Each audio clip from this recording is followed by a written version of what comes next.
वार्ता news network 24/7.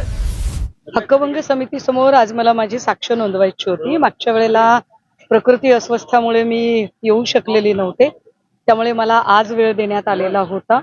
आज समिती अध्यक्ष प्रसाद लाडजी, प्रवीण दरेकरजी, मनीषा कायंदे आणि सचिव आणि इतर अधिकारी उपस्थित होते, ज्याच्यामध्ये सुरुवातीला त्यांनी मला भगवद्गीतेला स्मरून शपथ घ्यायला सांगितलेली होती.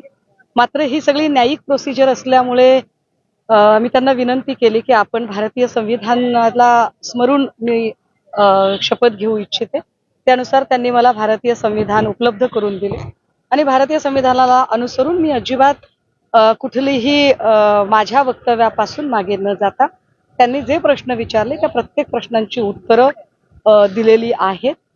त्यांच्या म्हणण्यानुसार मी सभागृहाचा अवमान, मी त्याच्या संबंधाने माझी भूमिका मांडलेली आहे की माझं जे काही स्टेटमेंट आहे हे स्टेटमेंट हॅबिटेट स्टुडिओची तोडफोड ज्या लोकांनी केली त्यांच्याबद्दलचं आहे आणि हे तोडफोड करणाऱ्या लोकांमध्ये कुणीही सभागृहाचा सदस्य नव्हता. त्याच्यावर त्यांचं असं म्हणणं होतं की तुम्ही बाकी खाली जे बोललात ते खरं आहे का? तर हो, मी खाली जे बोलले तेही खरं आहे. कारण प्रशांत कोरटकर असेल, अरुण सोलापूरकर असेल किंवा आपटे असेल, कोश्यारी असतील, या सगळ्याच लोकांनी जे काही आतापर्यंत महापुरुषांचा अवमान केला आणि या अवमानाच्या संदर्भात कुणीही त्याच्यावर अवाक्षर बोललं नाही.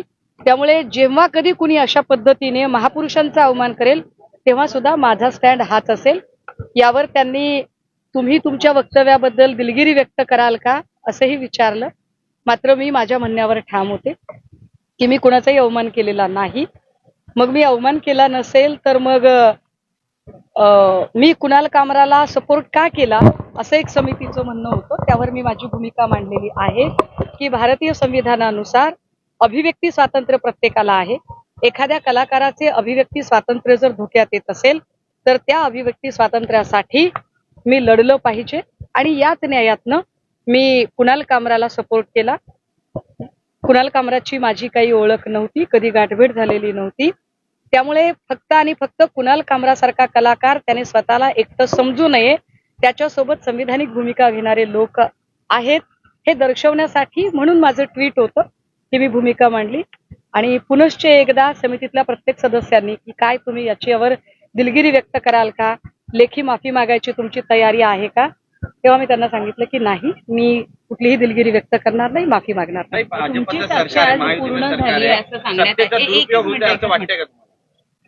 दोन प्रश्न काय? मुळात आता समिती अध्यक्षांचं असं म्हणणं पडलं की काही प्रश्नांची तुम्ही गोलमोल किंवा उडवाउडवीची उत्तरं दिलेली आहे, त्यांचं समाधान झालं नाही असं त्यांच्या वक्तव्यावरनं वाटलं. पण तुम्ही जी साक्ष दिलेली आहे त्या साक्षीपासून तुम्ही समाधानी आहात का? पुढच्या वेळेला कदाचित तुम्हाला बोलवलं जाणार नाहीये. बघा, मी पुन्हा एकदा आपल्याला सांगितलं पाहिजे की माझ्यावर ठेवलेल्या आरोपांचे मी त्यांना दोन भाग करून सांगितलेले आहेत. पहिला भाग की मी ज्यांच्याबद्दल वक्तव्य केलं त्यातली एकही व्यक्ती ही सभागृहाची सदस्य नाही. मी हॅबिटेट स्टुडिओची तोडफोड करणाऱ्या लोकांबद्दल बोललेली आहे. दुसरं, ज्या ट्विटमध्ये ज्या शब्दांमध्ये मी माझं मत व्यक्त केलं त्या शब्दांवर जर आक्षेप असेल तर 1984 आणि 1999 या दोन वेळा विधिमंडळ कामकाजाच्या ज्या याद्या प्रकाशित झाल्या असंसदीय शब्दांच्या, तर त्यावर त्यांचं म्हणणं आहे की यातलं जे सगळं वर्णन आहे ते वर्णन हे शिंदेंचंच वर्णन आहे.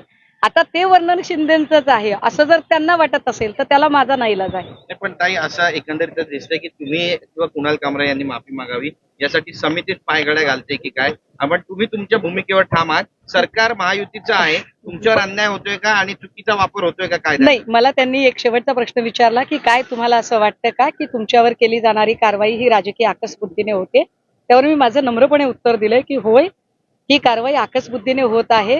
आणि असे का, याच्या पुष्ट्यर्थ मी एवढंच सांगितलेलं आहे की माझ्यावर ईडी, सीबीआय किंवा क्रिमिनलचं कुठलंही बॅगेज नाही. त्यामुळे माझं काम थांबवण्यासाठी, मला अडकवण्यासाठी जाणीवपूर्वक ही कारवाई आकसबुद्धीने होते असं मला वाटतंय. त्याचं मी म्हणणं माझं पण म्हणणं. जर काही समजा यातून शिक्षेचं काही प्रावधान असेल किंवा काही झालं तर तुमची तयारी आहे मानसिक? मी शिक्षा भोगायला तयार आहे. मी परिणामांचा सगळा विचार करून मी माझी मांडणी केलेली आहे. त्यामुळे काय त्यांना जो निर्णय घ्यायचा आहे त्यांच्या निर्णयाचा, समितीच्या कुठल्याही निर्णयाचा मी आदर करेन.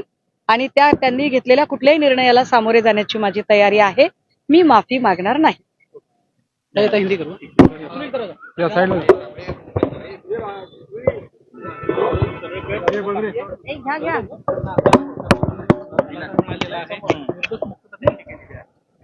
अनिल परब साहेबांच्या संबंधाने ऑनरेबल कोर्टाने त्यांची निर्दोष मुक्तता केलेली आहे.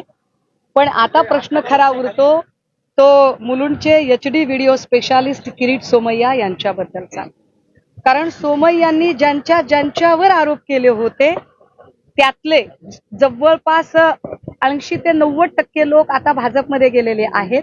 त्यामुळे त्यावर आता सोमय्या काहीच बोलत नाहीत. पण सोमय्यांनी बोललं पाहिजे. बोलणे हा त्यांचा धंदा आहे, आरोप करणे हा त्यांचा शिरस्ता आहे आणि त्याच्या मुळाशी जाणे हा सुद्धा त्यांचा छंद आहे. त्यामुळे त्याच्या मुळाशी त्यांनी गेलं पाहिजे. पण आता कुणावर आरोप करतील, कारण सगळेच लोक भाजपमध्ये गेलेले आहेत आणि एखादे परब साहेब, एखादे राऊत साहेब त्यांना कोर्टाने निर्दोष सोडलेला आहे. मला वाटतं तरी सुद्धा एखादं प्रकरण, कारण HD व्हिडिओ स्पेशालिस्टला करमत नाही त्याच्याशिवाय, त्यामुळे त्यांच्याकडे प्रकरण असलं पाहिजे.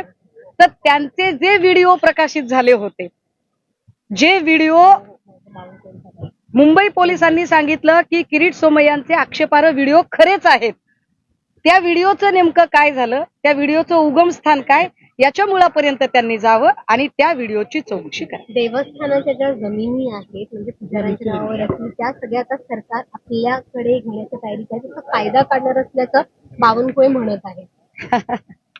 आधी बावनकुळे यांच्याकडे व्यक्तिगत किती जमीन आहे त्याचं त्यांनी जाहीर प्रकटन करावं.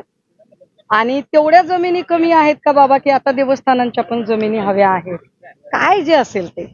कारण महसूल मंत्री यांना कशासाठी केलंय आणि ते काय करतायत याचं एकदा त्यांना भान आलं तर बरं होईल.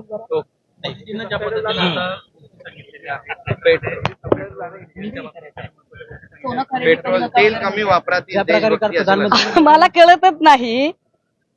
अच्छे दिन आएंगे असं ते म्हणाले होते आणि भाजीला तेल असलं पाहिजे म्हणजे अच्छे दिन असतात, एवढं कळणाऱ्यांपैकी सामान्य बुद्धिमत्तेची मी आहे.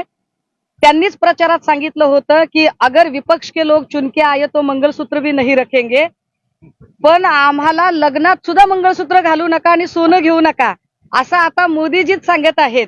तर कोणते मोदीजी खरे, आधीचे की नंतरचे, हे त्यांनी एकदा सांगितलं पाहिजे. आणि तरीही जर सगळ्या भक्तुल्यांना वाटत असेल की पप्पा खरंच बोलत आहेत तर भक्तुल्यांनी जरा समजून घ्यावं की देश आर्थिक आणीबाणीच्या उंबरठ्यावर आहे आणि आर्थिक आणीबाणी ही इतर कुठल्याही आणीबाणीपेक्षा किंवा इतर कुठल्याही परिस्थितीपेक्षा, युद्धजन्य परिस्थितीपेक्षा सुद्धा भयंकर असते. आपण भयंकराच्या उंबरठ्यावर आहोत. भक्तुल्या गरतुल्यांना सामायिक शब्द आहे का? नाही, ते माझ्या तोंडी तुम्ही घालू नका. मी भक्तुल्य असं खूप लाडाने म्हणते. हमेशा सच के साथ